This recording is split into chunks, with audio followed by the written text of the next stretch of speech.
Welcome to மகை maths class. நம்ம என்ன பார்க்க போறோம்னா 7ஆம் வகுப்பு முதல் பருவம் அளவைகளில் எடுத்துக்காட்டு 2.2 தான் பார்க்க போகிறோம். இதுக்கு முன்னாடி எடுத்துக்காட்டு 2.1 வீடியோ போட்டிருக்கோம். அதோட லிங்க் டிஸ்கிரிப்ஷனில் இருக்குது. பார்க்காதவங்க போய் பார்த்துட்டு வாங்க. இப்போ கணக்கு பார்க்கலாம். எடுத்துக்காட்டு 2.2 அடிப்பக்கம் 12 மீட்டர் மற்றும் உயரம் 8 மீட்டர் அளவுகள் கொண்ட இணைகரத்தின் பரப்பளவு காண்க.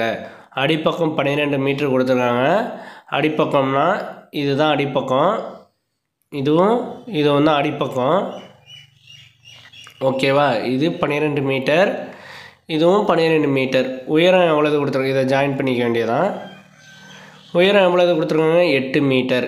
உயரங்கிறது இந்த டாட் லைன் தான் உயரம். இது 8 மீட்டர். ஓகேவா? இப்போ இதை வச்சுக்கிட்டு இணைகரத்தின் பரப்பளவு கண்டுபிடிக்கணும். அடிப்பக்கம் எவ்வளவு கொடுத்துருக்காங்க? 12 மீட்டர்.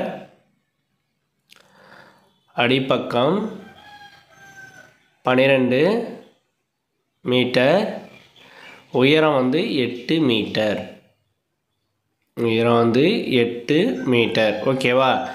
இப்போ இது இணைகரத்தின் பரப்பளவு ஃபார்முலா எழுதுங்க. இணைகரத்தின் பரப்பளவு ஃபார்முலா, இணைகரத்தின் பரப்பளவு